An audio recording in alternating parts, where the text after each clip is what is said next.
저는 격변기의 시조와 국난 극복 의지라는 주제를 택해봤습니다. 김민정입니다.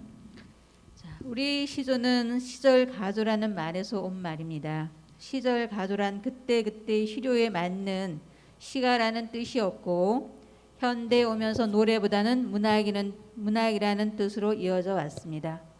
순간을 노래하는 시조이기에 역사적인 순간의 격변기 속에서 우리는 시조로서 그 감정을 읊었고 또한 그러한 격변기 국난 극복 의지를 시조 작품에 피력했다고 볼 수가 있습니다. 시조의 완성 형태가 나타나기 시작한 고려 말 우리에게 많이 알려진 작품들은 고려라는 나라를 지키고자 했던 고려 충신들과 조선을 건국하고자 했던 이성계 사이의 격변기에서 탄생된 작품이라고 볼 수가 있습니다. 포온 정몽주는 이성계의 계략을 눈치채면서도 그의 병문안에게 이런들 어떠하리 저런들 어떠하리 만수산 드렁치기 얽혀진들 어떠하리 우리도 이같이 얽혀서 100년까지 누리리라 라는 하여가를 지어서 정몽주의 마음을 떠보았고 정몽주는 이에 다음과 같은 하답시조로 답을 하죠. 이 몸이 죽고 100번 고쳐주고 백골이 진토되어 넋이라도 있고 없고 님양한 일편단심이야 가실 줄이 있으랴 라고 말을 했습니다. 그래서 단심가라고 볼 수가 있는데요. 포은 정몽주는 잘 아시다시피 고려 말의 성리학자이며 충신이죠. 조선을 건국하려는 이성계의 야망을 알고 있었기 때문에 정몽주는 단심가로 하답함으로써 자신의 죽음을 예견하고 있었지만 이러한 격변기에도 고려의 신하로서 자신의 주장과 신념은 변함이 없음을 알림으로써 몸은 죽어도 자신의 신념은 죽지 않겠다는 결의로서 현실을 극복하고자 했던 것입니다. 결국 그는 귀갓길에 선주께서 이방원의 철퇴를 맞고 죽게 되지만 그의 뜻은 아직도 살아 우리에게 전달되고 있다고 볼 수 있습니다. 눈 맞아 휘어진 데를 일어서 굽다 통고 급필 절결하면 눈 속에 풀을 쏘냐 아마도 새한 고절은 너뿐인가 하노라 원천석의 작품입니다. 이 작품에서 눈은 시련과 고난의 상징으로 새 왕조의 협력을 강요하는 세력이라고 볼 수 있으며 대는 절개를 지키려는 고려 요신을 비유한 말이라고 볼 수가 있습니다. 또한 새한 고절은 한겨울의 절개를 지키는 것을 의미하며 너는 자신을 일컫는다고 할 수가 있겠습니다. 대나무를 높은 절개를 지닌 존재로 형상화하여 자신과 동일시하였다고 볼 수가 있습니다. 즉 자신도 대나무와 같이 끝까지 절개를 지키겠다는 강한 의지를 드러냈다고 볼 수가 있습니다. 500년 도읍지를 필마로 돌아드니 산천은 의고하되 인걸은 간데없다. 어저버 태평연월이 꿈이런가 하노라. 야은 길제의 해고가라는 작품입니다. 이 시조는 고려의 옛 도읍지인 개성을 돌아보면서 망국의 한과 안타까움을 노래하고 있고 그래서 해고가라는 이름이 붙었습니다. 초장에선 고려의 옛 서울의 신분이 낮고 보잘것없는 신분으로 돌아온 하자의 모습을 그리고 있고 중장에서는 유구한 자연과 무상한 인간의 삶을 대비하고 있으며 종장에는 고려 왕조의 번성했던 시절이 한바탕 꿈에 지나지 않는다는 허무함을 표현하고 있습니다. 고려에 대한 충절을 지키는 것으로 절개 있는 선배의 모습으로 격변기를 건너고 있음을 알 수가 있습니다. 그 다음에 백설이 잦아진 골에 구름이 머흐레라 반가운 매하는 어느 곳에 피었는고 석양에 홀로 서 있어 갈 곳 몰라 하느라. 모은 이색의 백설이 잦아진 고래의 전문입니다. 우리 이강복 이사장님의 선조라고 합니다. 네.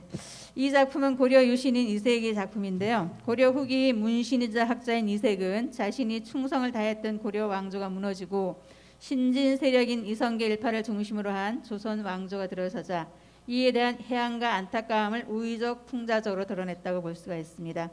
이색은 포온 정몽주 야한 길제와 더불어 여말 삼원 중에 한 사람이라고 볼 수가 있고요.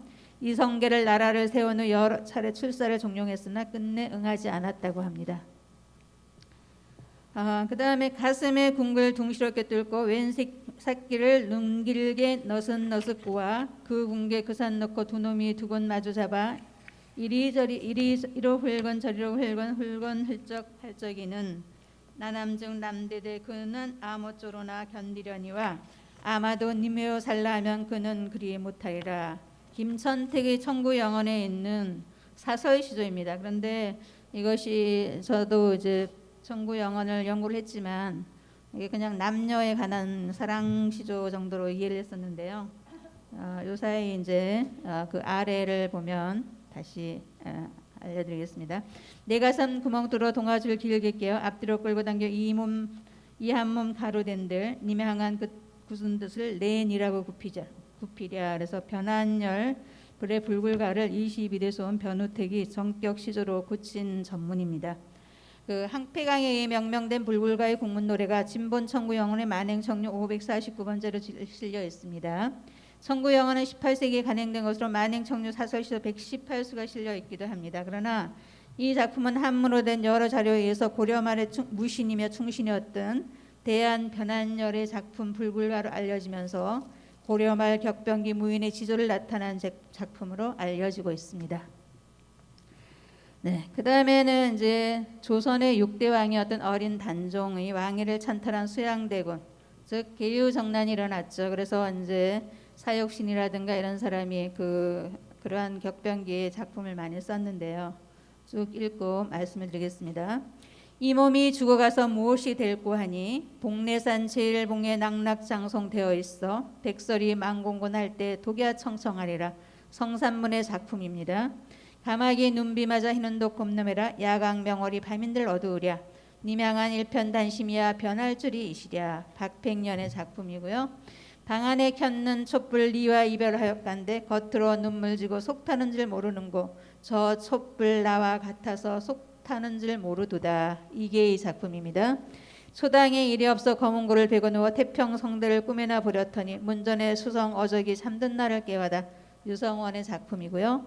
간밤에 불던 바람 눈소리 치단 말가 낙낙장송이 다 기울어 가노매라. 하물며 무타 핀 꽃이야 일로 무엇하리요. 유흥부의 작품입니다. 그 다음에 마지막 작품은 사육시는 아니고요. 천만리 머나먼 길에 고운님 여의 없고 내 마음 둘 데 없어 냇가에 앉았으니 저물도 내 안 같아야 울어 밤길 예놓다. 네, 왕방년의 작품입니다. 왕방년은 그 단종을 영월에다가 모셔놓고 돌아가면서 이 작품을 썼다고 합니다. 자, 위에 5작품은 사육신이 쓴 작품 마지막 작품이며 마지막 작품은 단종을 영월에 유배시키고 돌아오며 왕방년이 쓴 작품입니다. 사육신이란 성산문 박백년 이계 하이지 유성원 유흥부를 일컫는 말이었습니다. 여러분 이들은 잘 알 것 같아서 더 이상 설명은 하지 않겠습니다. 자, 다음으로는 우리 임진왜란으로 힘든 시기 이순신 장군이 읊은 국난 극복의 시절을 살펴보겠습니다. 한산섬 달 밝은 밤에 수로에 홀로 앉아 긴 칼 옆에 차고 깊은 시름하는 차에 어디서 일송화가는 남의 일을 끝나니 그랬습니다. 한산섬 달 밝은 밤이라는 작품인데요. 자, 이 장군이 썼으면서도 굉장히 서정적인 면이 있습니다. 자, 이 작품에서 그 일송호가가 뭔가 예전에 이제 굉장히 궁금했었던 적이 있는데 여기서 일송호가는 아마 우리나라를 도우러 왔던 명나라 이여송 군대 때문에 군대들이 놀고 우리는 심각한데 그 사람들은 뭐 놀고 이러는 것을 보고 썼던 게 아닌가 싶습니다. 그래서 적가의 싸움보다 국내 정치와 국제적인 외교 문제까지 신경을 써야 하는 장군의 고뇌가 잘 드러나는 그러한 시조로 보았습니다. 그 다음 가노라 삼각사나 다시 보자 한강수야 고국산천을 떠나고자 하랴마는 세월이 하수상하니 올똥말똥하여라. 네, 여러분들이 잘 알 것 같은데 김상헌의 작품입니다. 청태종은 1636년 12월 2만 명의 대군을 이끌고 직접 조선을 침략했죠. 그래서 이제 청나라 군대가 한양에 이르자 인조는 늦은 밤 남한상하는 성으로 피난을 하게 되고요. 그래서 이제 모든 정세가 불리해지자 인조는 1월 30일 성을 나와 삼전도에서 청태종에게 세 번 무릎을 꿇고 9번 머리를 조아리는 삼배구고 두례라는 굴욕적인 항복 의식을 치르게 되죠. 근데 끝까지 청나라의 대항에 쌓을 것을 주장했던 척하파 김상헌은 그래서 청나라로 이제 볼모로 잡혀가게 됩니다. 이때 쓴 작품이 삼각산과 한강수, 그거는 고국을 상징한다고 볼 수가 있겠습니다. 네, 다음으로는 현대 시조 효시라고 알려진 혈주가에 대해서 알아보겠습니다. 대구 여사가 지었던 혈주가는 충정권 민영한의 위국 총들을 노래한 시조고 1906년에 쓰인 작품입니다. 협실에 소순되는 숭정공 혈적이라 우로를 불식하고 방중에 푸른 뜻은 지금의 우국 중심을 온 세계에 알리고자. 자, 우국을 위국이라고 표현한 곳도 있음을 알아주시기 바랍니다. 충정의 굳은 절개 피를 맺어 대가 되어 누상에 홀로 쏟아 만민을 경동키는 인생의 비어 잡초키로 독야 청청하리라. 충정공 푸른 절개 포은 선생 위에 있다. 석교에 소순대도 선죽이라 유정거든 하물며 방중에 난데어 일로 못하리요. 그래서 충정고행의 그 뜻이 선죽교의 정몽주의 대와 비유를 하고 있습니다. 자, 그 다음에 이제 그래서 이제 1905년 11월 7일 일본의 강압으로 우리나라가 외교권이 박탈당하죠. 이랬을 때 아마 민영환이 자결을 하게 되고 거기서 이제 대가 그 방에서 대나무가 솟아서 이렇게 그 대나무를 보고 쓴 작품이라고 볼 수가 있겠습니다. 다음으로는 6.25로 인한 한북 분단의 시기에 대한 작품을 살펴보겠습니다. 주로 분단의 아픔과 통일의 의지를 담아 현재의 민족 고난을 극복할 한 작품이라고 볼 수가 있습니다. 고난의 운명을 지고 역사의 능선을 타고 이 밤도 허이적거리며 가야만 하는 결례가 있다. 고지가 바로 적인데 예서 말 수는 없다. 넘어지고 깨어지고라도 한 조각 심장만 남거들랑 부들분기 안고 가야만 하는 결례가 있다. 새는 날 피 속에 웃는 모습 다시 한번 보고 싶다. 이은상의 고지가 바로 적인데라는 작품입니다. 자, 우리 강토를 바로 눈앞에 두고도 6.25 전쟁 이후 철조망을 치고 휴전선을 만든 후 왕래를 할 수 없는 현실에 대한 아픔을 노래하고 있고 이러한 현실을 극복하고 싶은 마음을 노래했다고 볼 수가 있습니다. 1월도 서먹한 채 그늘진 정원을 넣어 핏자국 길목마다 기척도 우는구나. 건널목 숲으로 가름한 저 언덕가 이 강물 진달래 피어들고 단풍이 불타나고 부르며 바라보는 어베들의 보금자리 베리는 하사의 습성 굳어만 가는 마음벌 얼룩진 수익이 되씹는 해안인가 깁솜에 집어넣고 활짝 열자 닫힌 창을 섭리는 새날의 기수 지켜서는 내강토 오랜 역사의 장이 갈피갈피 어엿하다. 한 빛을 소용돌아 가슴 솟구친다. 갈림은 만남의 정점 휘어잡은 내 손길.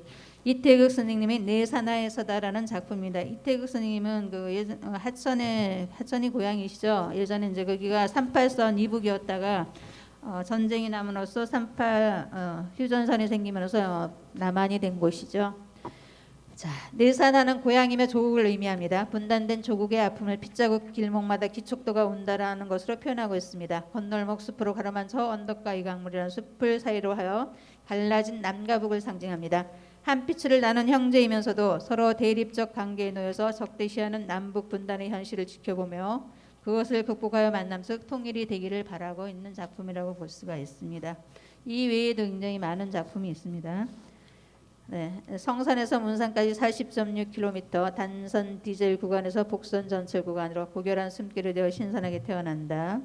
유라시아 대륙으로 대동맥을 펼쳐나갈 통일의 꿈 피어나는 가야 할 길 시작이다. 이제 막 심장으로부터 더운 피를 뿜는다. 정점 향해 달려가는 순수의 내 행보는 아스라한 철로 위에 섬광처럼 반짝이고 너와 나 함께 할 일 눈부시게 푸르다. 칼날처럼 변화하는 디지털의 세상에서 판문점 인증가가 너희들도 변해보렴. 경의선 기적소리여 간통하라 남과 북. 네, 저의 조시의 경의선 기적소리요라는 작품입니다. 네, 남북 통일을 바라는 그런 것을 써보았습니다. 이 외에도 송선양의 설야 휘전선, 정환영의 조국, 북한이 고향인 우숙자의 고향, 김복근의 잠자리 날개 사이로 내린 햇살, 하순이의 대머리 전원, 조시조고 평화열차 DMZ 등이 남북 분단의 현실과 그것을 극복하고 통일을 바라는 작품들은 이 외에도 수없이 많은데 다 열거할 수가 없었습니다. 자, 요즘은 코로나 팬데믹으로 또 한 번의 격변기를 치르고 있는데 그에 관한 시조도 살펴보겠습니다. 내 평소 관심 없어 눈길도 주지 않다. 내가 이리 귀한 줄 미처 몰라 발동동. 코로나 공포에 질려 각자 도생 마스크. 네. 박성락 시인은 그 마스크라는 단시를 실었는데요. 이분은 이제 코로나를 가지고 시조집 한 권을 출판하신 그런 분이십니다. 자, 어둠이 밀려오다 주침이 밀러선다. 떠다니는 바이러스 총칼 없는 전쟁이다. 천사도 마스크 쓰고 우리들을 지켰었다. 네, 이건 제 조의 시조인데요. 원래는 수석 시조입니다. 수석을 보고 이제 썼던 작품인데 이거는 이제 그 미국의 세종문화회에서 만든 시조 교과서 서문에 들어가 있는데요. 맥켄 교수가 그것을 서문을 쓰면서 제 시조를 이것을 사진과 함께 수석 사진과 함께 거기 실었더라고요. 그래서 인용해 봤습니다. 자, 그 외에도 많은 시조 시인들이 코로나19와 관련된 작품을 썼으나 지면상 소개할 수 없어서 아쉽습니다. 자, 앞에서 살펴본 것과 같이 민족의 고난이 있을 때마다 그것을 극복하고자 하는 의지를 보여준 작품들이 시조에는 유난히 많습니다. 그만큼 시조가 우리의 생활과 밀접한 문학이라는 의미도 되고, 또한 시조가 순간의 감정을 표현하기가 편했다는 의미도 되겠습니다. 고난 극복을 유난히 잘하는 지혜로운 민족이라고 알려진 우리 민족의 저력에는 이러한 시조라는 문학의 큰 힘이 뒷받침되고 있었음을 알 수가 있습니다. 감사합니다. 예, 수고하셨습니다.